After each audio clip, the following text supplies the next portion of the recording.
पावन पवित्र पुराण भगवान का, जिन सेनाचार्य जो अगर्भ दिगंबर थे,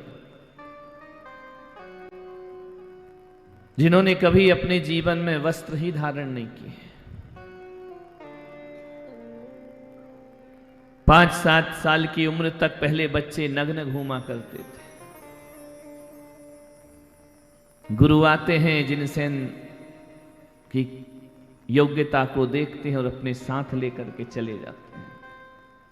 माता से कहा, ये पुत्र मुझे दे दे। मां ने कहा कि धन मांगो, दौलत मांगो, रुपया मांगो, पैसा मांगो, जो मांगो मांगो, लेकिन पुत्र मांगो। पुत्र कैसे दे सकती है मां? धर्मनिष्ठ थी, श्रद्धालु थी, संत मांगे और ना दूं, ऐसा कैसे हो सकता है? अपने पुत्र को अपने गुरु के हाथ में दे दिया। गुरु ले गए, अध्ययन किया, पढ़ाया लिखाया, जिनसेन को योग्य बनाया। 8 वर्ष अंतर मुहूर्त के हो गए। जिनसेन पिता ने कहा, गुरु ने कहा कि जाओ, तुम्हारी मां से हम मांग कर लाए थे ना, जाओ वापस जाओ घर। पुत्र कहते हैं, कौन मां, कैसी मां? मैंने तो आपके मुख से एक ही मां सुनी है कि मेरी यदि कोई मां है तो जिनवाणी मां है और दूसरी कोई मां नहीं। एक मां वह है जो जन्म देकर हमें संसार में लाती है, और एक ये जिनवाणी मां है जो हमें संसार से निकालकर मोक्ष पहुंचाया करती है। तुम्हारे पिता इंतजार कर रहे हैं। कौन पिता?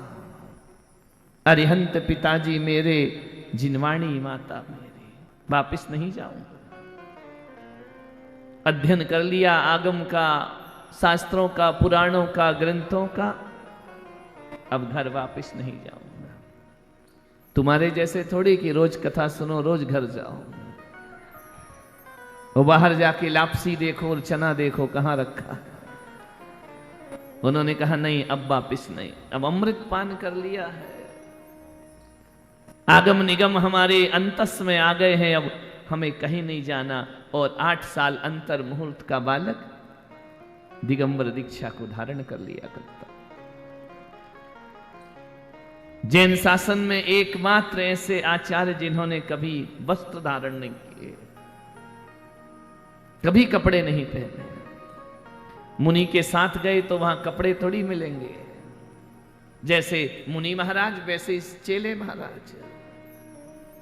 अगर्व दिगंबर जिनसेन स्वामी, उनने यह ऋषभदेव का पावन पुराण लिखा।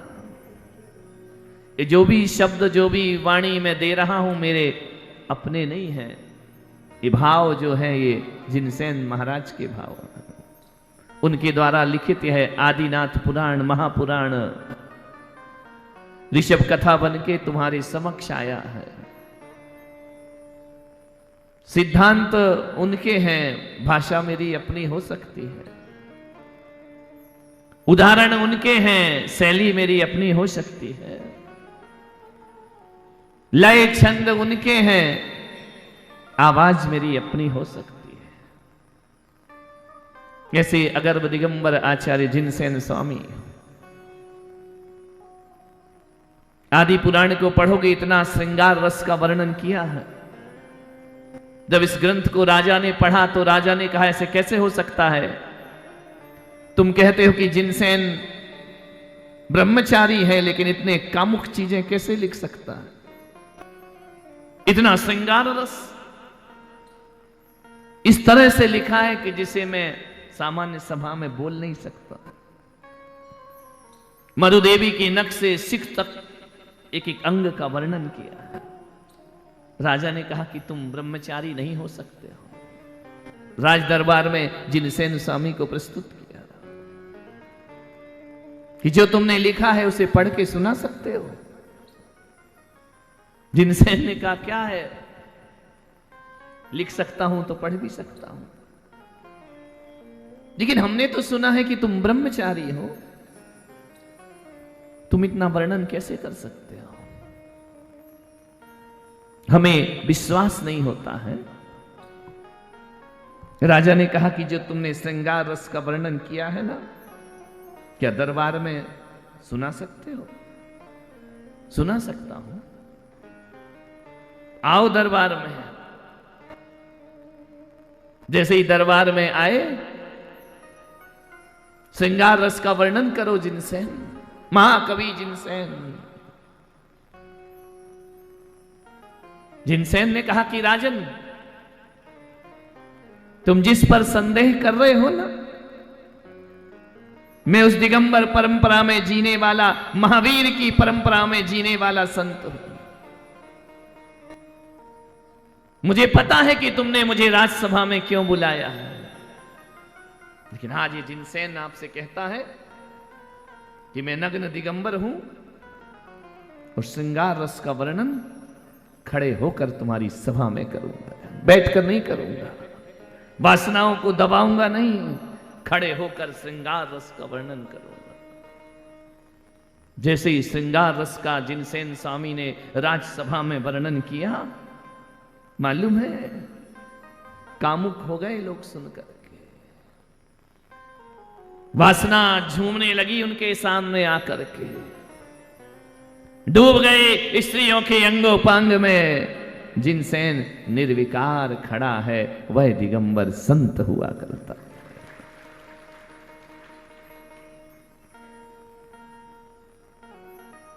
चरणों में नत हो गया राजन की इतनी बड़ी साधना। मालूम है ब्रह्मचर्य की जो साधना कर लेते हैं, देवता भी स्वर्ग से उतर कर उसे प्रणाम किया करते हैं। सबसे बड़ी साधना ब्रह्मचर्य। भरी जवानी में दिगंबरत्व को धारण करना बच्चों का खेल नहीं हुआ करता है। अभी पीछे परिवर्तन होगा और मैं कहूंगा आजीवन ब्रह्मचर्य व्रत ले लो, तो वो उठेंगे, वो बूढ़े बूढ़े जिनके मुंह में दांत नहीं, पेट में आंत नहीं, वो ब्रह्मचर्य की होड़ में लगेंगे। उनको दिया जाएगा ब्रह्मचर्य व्रत, उसे पिच्छिका प्रदान की जाएगी पुरानी। देखता हूं ऋषभदेव में कौन शूरवीर है जो मेरी पिच्छिका प्राप्त करेगा दीपावली का। तपस्या चाहिए, शनि संयम का उपकरण है, असंयमियों को थोड़ी दिया जाता है, साधना करना पड़ेगी। अब जवान आते हैं या बूढ़े, वक्त बताएगा। लेकिन 8 साल का बालक श्रृंगार रस का वर्णन करता है। ऐसे उन महान आचार्य का महान ग्रंथ आज हमारे बीच है। जन्म हुआ भगवान का, तीर्थंकर भगवान का, सूर्योदय के समान प्रकट हो गए भगवान, अनंत अनंत प्रकाश लेकर के प्रकट हो गए। जो सूर्य अपने प्रकाश को समेट करके रखा था, मरुदेवी के गर्भ से उदित होकर वह विराट प्रकाश सारे जगत को देने लगा। राजा नाभिराय लोकप्रिय हो गए। लोकप्रियता किसे अच्छी नहीं लगती है बताओ? निंदनीय होना चाहते हो या प्रशंसनीय होना चाहते हो? क्या चाहते हो? चाहते हो ना कि लोग मेरी प्रशंसा करें, लोग मेरी जय जयकार करें, लोग मेरा गुणगान करें, मेरी विरदावलियां गाई जाएं, कि निंदा पसंद करते हो? बोलो भाई, अपमान की जिंदगी जीना है या सम्मान की जिंदगी जीना है? ये मत सोचना ऋषभदेव वासियों की मृत्यु के आने पर ही लोग मरते हैं। मैंने तो ऐसा अनुभव किया है कि जिनकी जीते जी यश ख्याति मर जाती है ना, वो आदमी जीवित रहकर भी मृत के समान हो जाया करता है। उसका जीना जीना नहीं, वह एक चलती फिरती लाश होता है। जिस आदमी का अपमान हो जाए, जिस आदमी की ख्याति लोकप्रियता खत्म हो जाए,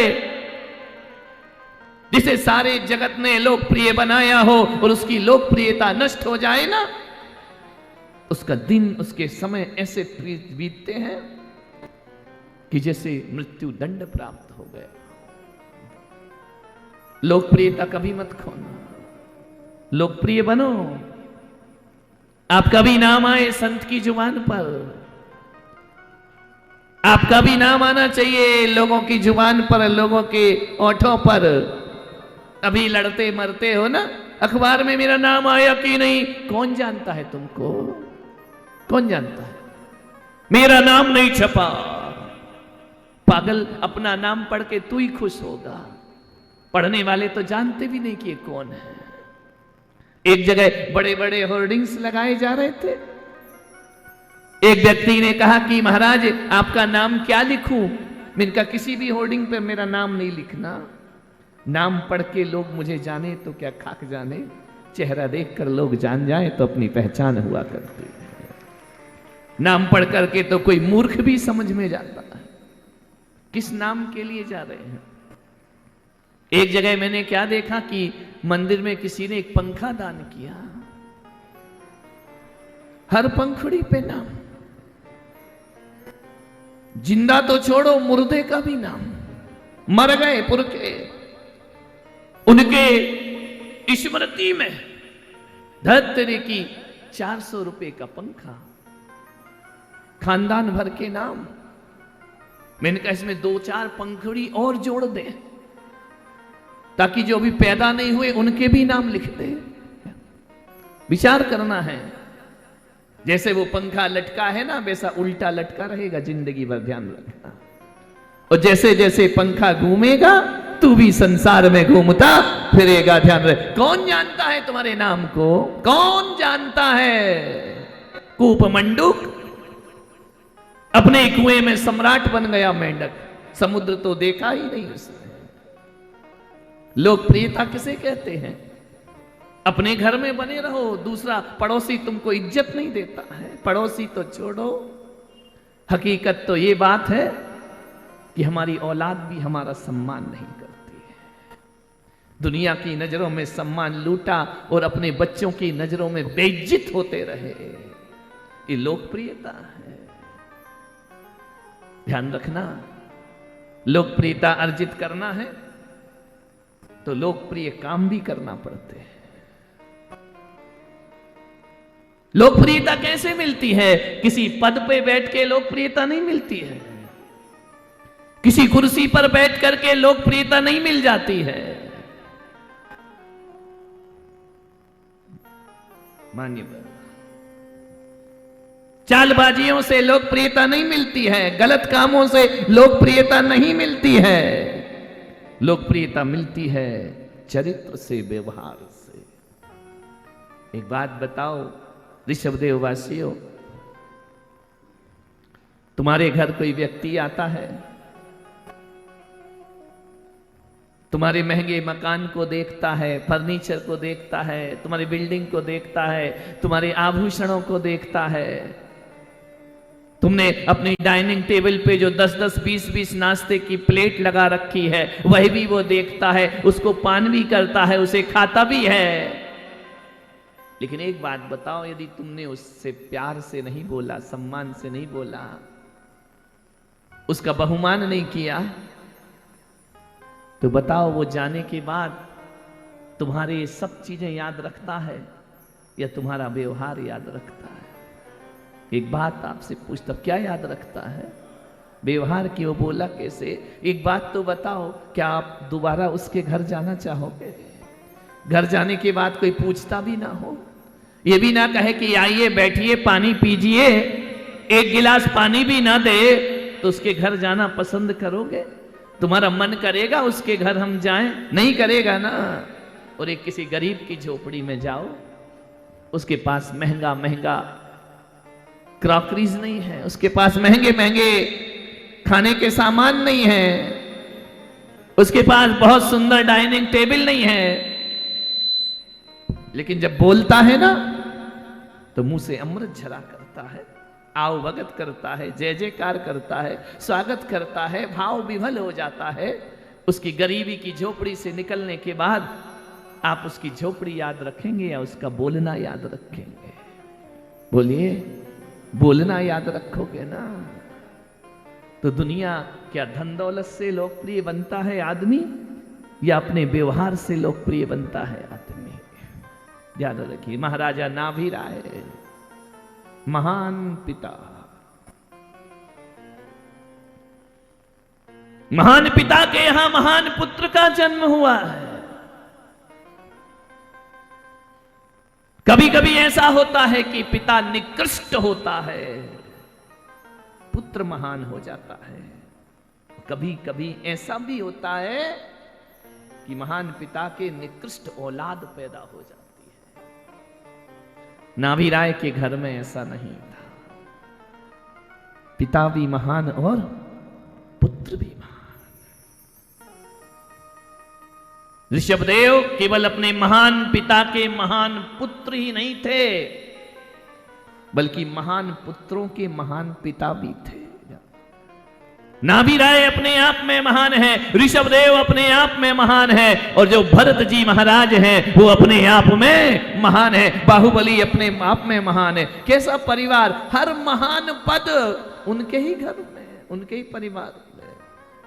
तुम्हारे यहां कितने लोग महान हैं? सास अच्छी होती है तो बहू नक्शड़ी होती है, ध्यान रखना।